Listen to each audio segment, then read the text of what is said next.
sauce. Oh, yeah. Let's get saucy. Up next on our board, as you can see here, is festivals. All right, now, we love festivals. We love to travel. It's been a whack 2 years with this COVID bullshit. No one's been able to have festivals or travel much. But we've been missing festivals, so we were looking into it, and we decided to do a segment about it, all right? There's so many festivals all over the world. There's no way we could put it all into one category. So what we did for this one is we're giving you our top 10 craziest, most badass festivals in the world, all right? Must-see festivals. Top 10 must-see festivals in your life, all right? Now, these aren't all music. They aren't all just enjoyment festivals, all right? It's a little mix of everything, but in our opinion, these are the ones that go above and beyond to give you something special, and it's a one-of-a-kind experience to attend these things. Right. Number 10 on our list is in no particular order because it's so hard to put all these in order, right? So we're just going to give you 10 of our top 10, and you'll know what they are, and you can check into them. Number 10 on the list is Songkran. Yeah, Songkran. Songkran in Thailand. Yep. Now, that means something to us out here, but it might not mean anything to you. Yeah, pretty close to home over here, huh? Yeah, Songkran is the start of the Thai New Year, and it is just a multi-day festival that's a massive water fight. Yeah, it's a huge water fight. People are out buying fucking super soakers and shit and just fucking blasting people with them. Exactly. I mean, super soakers. People are dumping buckets of water from above in apartment buildings. Yeah. There's massive street parties. The DJs are in big plastic boxes so they're not getting wet. Anything and everything goes during Songkran when it comes to spraying people with water. Yeah, I mean, it's one of the biggest parties in the world. Exactly. So people are out there throwing water, getting wet. Check it out. That's in April, okay? Start off the new year, the start of spring, everything like that. April 13th through the 15th, that's when Songkran is, and it's the start of the Thai New Year. And if you are looking to check it out, the biggest Songkran festival is in Chiang Mai. So if you're going to come, you might as well do it big and go to Chiang Mai. Exactly. Yeah. Chiang Mai is up in central Thailand. Yeah, central northern Thailand. Yeah, right? It's not on the coast. Yeah. A lot of people go to Thailand for the beaches and stuff. Oh, yeah, right? wait for the Jay Stevens story time later. It's Thailand. Oh, is it? All right. Looking forward to it. I still don't know this story, so we're going to hear it later. All right, number 9 on our list is the Albuquerque, New Mexico Hot Air Balloon Festival. This is going on 9 days in October. This year it's from October 2nd through the 10th. Massive hot air balloon festival. It's got over 600 balloons now. Started back in 1922 with only 13 balloons. They keep getting bigger and bigger every year. They've worked their way up, and there's 600 balloons out there now. Right. It's an incredible sight. It's in New Mexico, so it's out in the desert kind of. You got nice flat land. It's beautiful out there. Nice, clean, crisp air. And the whole sky is littered with these balloons all week for the Hot Air Balloon Festival. Yeah, and there's a beautiful backdrop in New Mexico.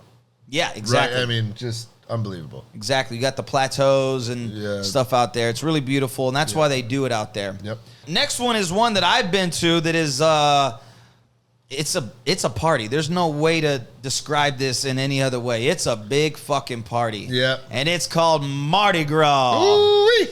Anyone who lives in Louisiana or lives in the South has probably heard of and probably been to a Mardi Gras party.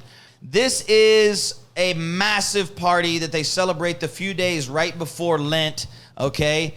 For Lent, for the religious holiday, you have to give up something for the next 40 days, right? So before they do that, you're able to kind of indulge and eat a bunch of stuff, enjoy a bunch of things. So that's what this festival is all about. See a bunch of titties. Yeah, now it's titties. So you got in Mardi Gras, you basically have people being hedonistic, enjoying themselves before they have to start giving up everything in their life. So people are boozing, people are eating, people are dancing and partying. There's massive parades all through the streets. In the parades, you have these big thing called floats that has a bunch of people on it, and they're all throwing off beads to the other people in the street. And Jay Stevens, how do you get the beads, bro? Showing me titties. That's right. So it's a tradition that if you want to get the beads from people, the girls pull their shirts up. The people on the floats will throw you the beads. Everybody's walking around with beads on. Everybody's drinking in the street, partying, drinking good food. There's a special thing called a king cake They have a little baby hiding in there, and if you cut the cake up and you're the one that gets the king, you get the luck. So that's Mardi Gras. It goes on at the end of February, early March, depending on the religious calendar. And when you're straggling at the end of the fucking party and you're at the very, very end and you see these chicks walk by and they got fucking 300 fucking beads on them. Oh, you yeah. know they've been showing them. So you might as well give them the beads, right? Exactly. Because they've been showing them titties. Yeah, I haven't been in a while. Last time I went, it was, an epic Mardi Gras story with lots of boozing, waking up hungover every day, waking up in random places. It was a good time that I don't remember. Out in China every year, from December to February, they have something called the Harbin Ice Festival.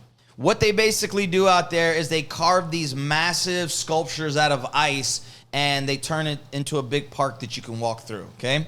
They got everything from buildings and castles and cars and everything. They put lights in the ice, all right? It's a very magical place. Oh, yeah. Yeah, it looks really cool. Oh, it's super cool. Yeah.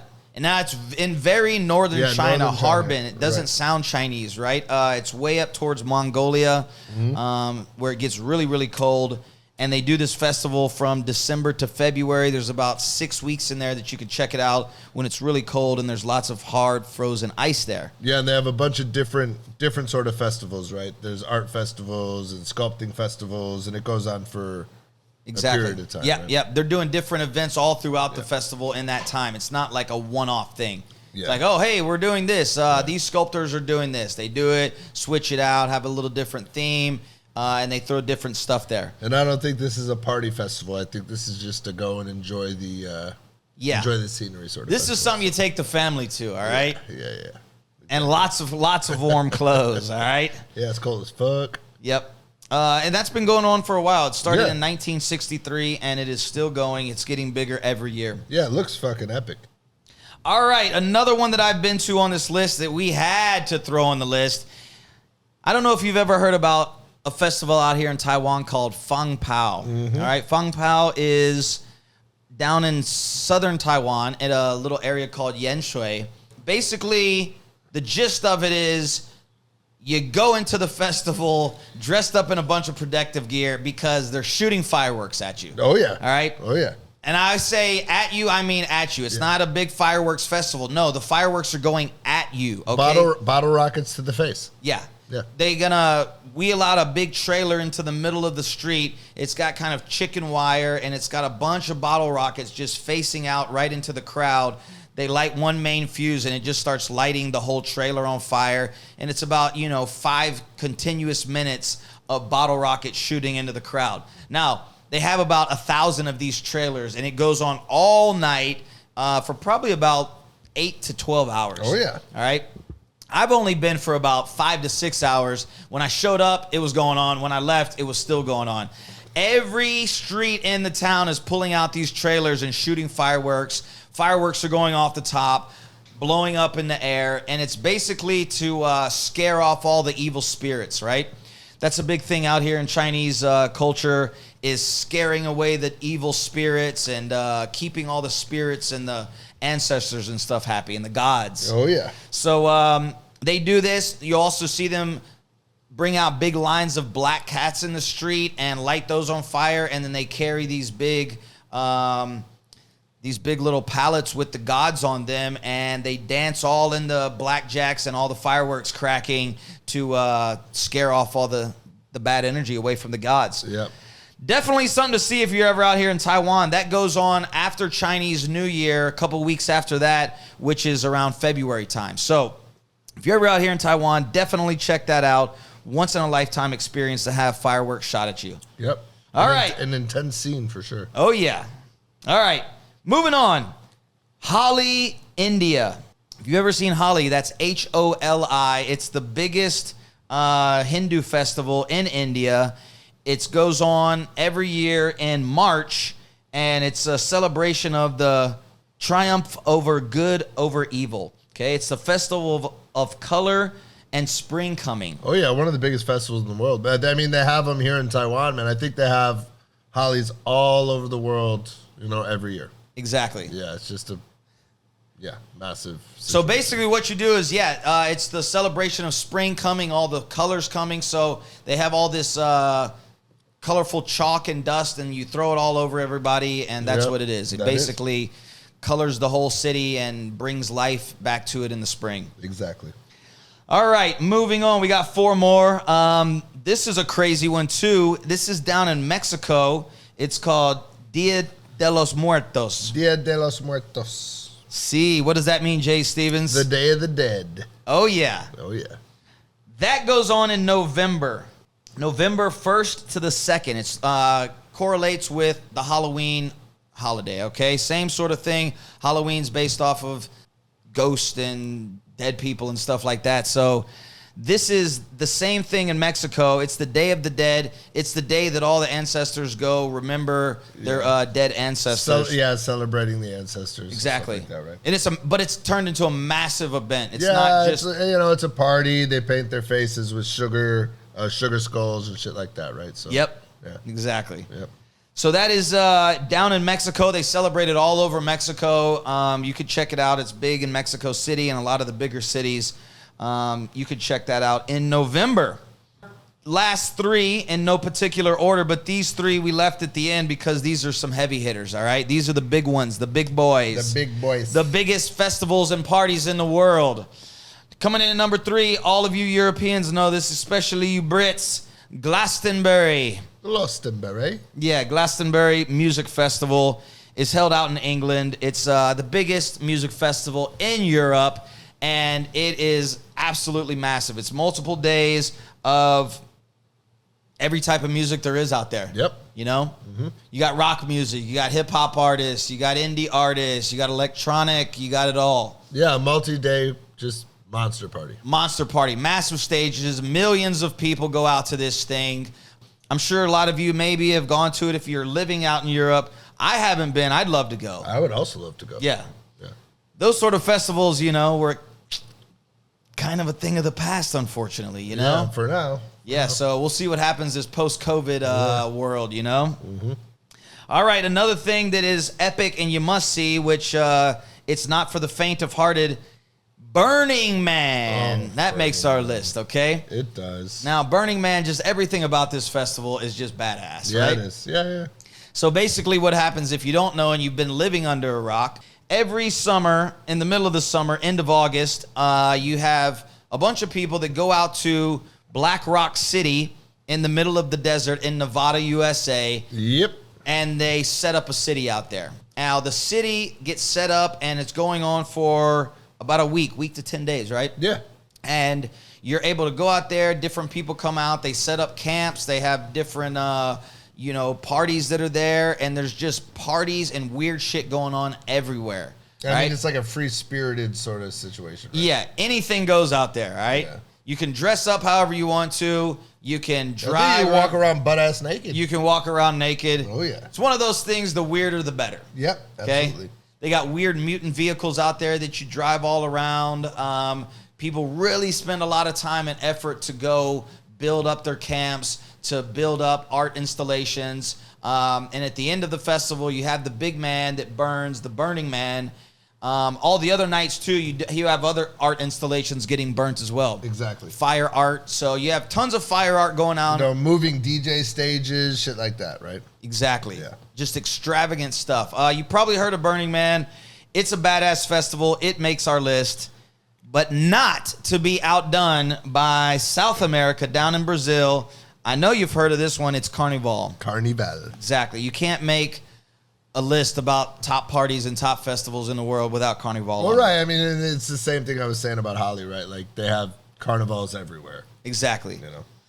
Carnival, if you don't know, is celebrated February to March. It's the same sort of thing with Mardi Gras. It's the same exact time period. People are having a good time. It's a big, massive celebration of life before you go into the Lent period for the Catholic religion. It's massive. You got samba dancing, you got parades, you got parties, fiestas. A lot of people put a lot of time and effort into these costumes and into these parades. All right, they're massive. They're on a completely different level of anything else. You're talking about sometimes 2-3 story floats, massive parades that go all through the country. and it's just exploded worldwide. I think it's the number one party in the world. It is. So, I mean. Exactly. I mean, we can only explain it so much, but it's the number one party in the world. Right. So. Biggest in Brazil, but it's all over. I actually went to one out in Trinidad. It was awesome. It was badass. I literally almost danced my legs off, bro. I did. I went down there to see my boy Wally. Shout out Wally. Saw him down there. One of my best friends living down there at the time. He said, dude, you need to come down. We got Carnival coming on. So I flew from Taiwan, made the literal worldwide cross-world flight, flew into North America, into the States. Then I flew down to Trinidad to see him. And the first night we were partying, we went to this thing. They're called fetes, right? They're like parties, right? Like festivals almost, like yeah, little fete. Sure, it's called a fete. A fete. Trendy and cool. Dude, we went there the first night and we were partying. Everybody's partying, you know, just good vibes. A great international crowd of people. I partied and danced so hard the first night before it even started. I mean, you're constantly jumping and dancing. Like, you know, you got soca music there, which is really high-paced, fast music that people are just, you know, dancing nonstop. Grooving to. Yeah. Just grooving and, yeah, I woke up the next day at my buddy's house, and my legs were completely frozen stiff, dude. Complete stiff. And I was like, holy shit, I can't move my legs. What the hell? And I had to call to him. I was like, bro, come in here, dude. My legs don't work. And he's like, what? I need an ambulance. Exactly. And he's like, an ambulance. What? And I was like, bro, I can't move my legs. I was like, I went too hard last night, bro. I danced too hard. I got too excited, and I was like, I can't move. So him and his girlfriend had to help me out of the bed. I went and soaked in the tub for like an hour, multiple runs of hot water. Finally, my legs started to loosen up a bit. But there was a good, like, probably 2 hours there that I couldn't move my legs. My muscles were stiffened up so hard from dancing so hard. So that's some of the collateral damage that comes along with Carnival. Your body is in for a workout. And now you know your man Fradzuki's a dancer. That's right. That's right. Man's a dancer. Oh, I can't wait to be dancing and grooving like that again. It's some festival. So those are our top 10 festivals worldwide. If we missed something, you feel something should be on the list, go ahead and drop it down in the comments. Let us know. We would love to talk about it in a future episode. Yep.